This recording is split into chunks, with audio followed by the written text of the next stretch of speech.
So, here we are again. Right here. Another special holiday. Right. So what's the holiday today, John? Well, the holiday today is Cinco de Mayo. Cinco de Mayo. Yes, we are. And that's Mexican Independence Day, right? No, that's really in September. This is another special day. It's special to remember Mexican heritage and Mexican-American friendship. So what is it about? Oh, it's about the time when, the French wanted to come over here and make Mexico a part of the French Empire, but the Mexicans said, no way. And so on this day, 4,000 Mexicans defeated 8,000 well-armed French in the town of Puebla. And it was a sign that they were going to resist and they were going to come triumphant and keep those French out of here. And it's very important for the United States because that brought us together. See, the French were really, in the Civil War, they were going to support the South. But the Mexicans kept tying them up down there in Mexico, and they couldn't get going on the rest. So while the Mexicans kept the French away from making that decision, the United States finished their Civil War, and then they went down and finished off the French with the Mexicans together. Well, it's quite a story. That's a great story, and having learned that, I have a whole different feeling. It is. It's a wonderful holiday, and especially up here in the United States, for the Mexicans to claim their heritage and their solidarity. Yeah, isn't that wonderful? So, Right. I always liked the Mexican culture when I was a little girl. I used to love watching Zorro. Oh, They were out Zorro. there in California and have the haciendas, Yeah. the senoritas, and papalets, Right. and the black. I always loved black, even as a little Yeah. kid. And, I was just enchanted by that. And then when I got to be a little bit older, I learned about migrant workers who came up to work for the farmers that grew plants for Del Monte. And for one of our Sunday school projects, they were really excited. We were going to take all these winter coats to the migrant workers, That's the right. migrant worker camp. And I was so excited to get to go out there. And but they said, oh, these people don't go to school and they're so sad and everybody feels so bad all the time and they're so poor. So we got in the bus with all these coats and got there, and as we pulled up into the camp, there was this campfire, and they had guitars, and people They were were having fun. dancing and singing, and the kids were running around. And I've got my Waterman people were pretty sober. They didn't do things like that. No. No, they were very proper. Very. Right, very proper.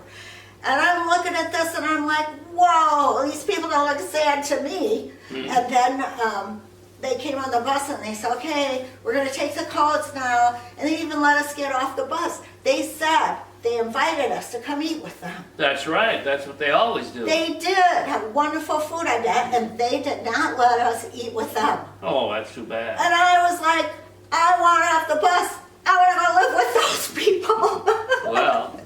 And then, later as I got older, I also realized it was kind of funny. They were bringing them winter coats because, of course, in winter, they go back to Mexico. Right. Well, there's cold places in Mexico. Yeah, well, Yeah. I suppose. But I don't think winter coats is what they really needed at that time. Well, But that's true.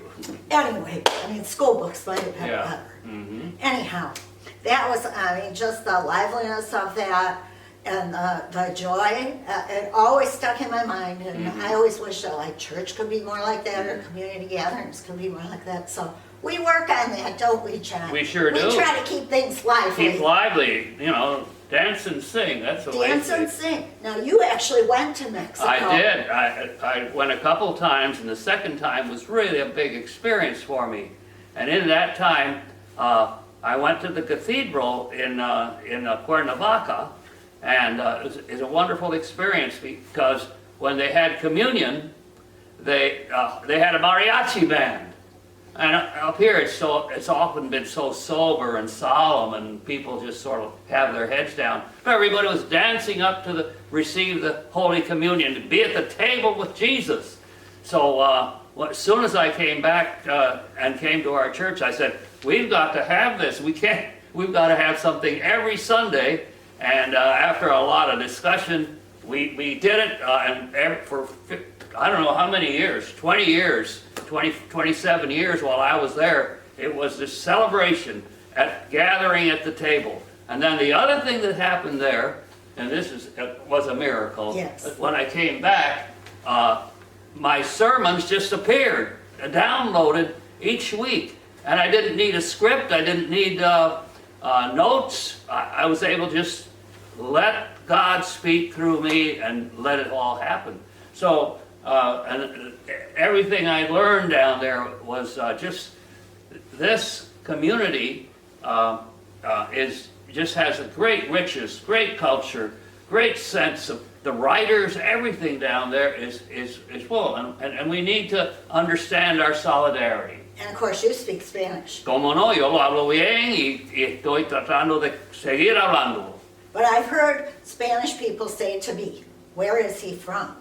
Because John speaks Spanish with a Cuban accent. Cuban accent, yes, that's and right. They pick that up right away. Yeah, like a lot of words. So next we're going to have our special Cinco de Mayo meal. Yes. Of course, like most people, we won't be having margaritas or doing shots of tequila because we don't do that stuff. And tacos are, tacos They're for every day. It's like every day. So we're going to have a special meal. What is it going to be? We're going to have, that'll be the surprise. That's what's next. Oh, but okay. main thing is we have this wonderful donkey.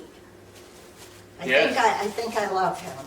Yes, he's See, lovely. I wanted a centerpiece for our table, and we're still doing grocery pickup at Walmart, and apparently they ran out of the small piñatas, and so they gave us this big one for the same price.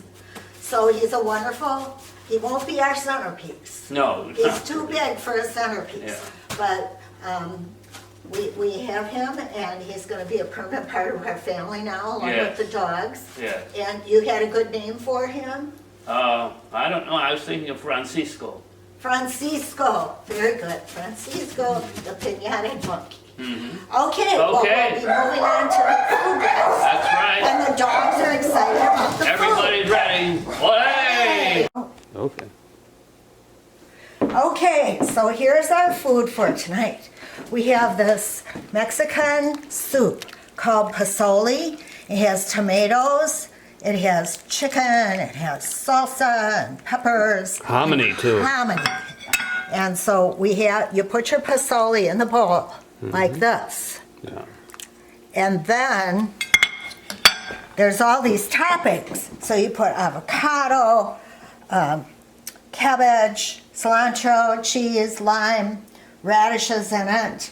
So that's really delicious. That is delicious. And then to go with it, we made this quesadilla on our quesadilla maker.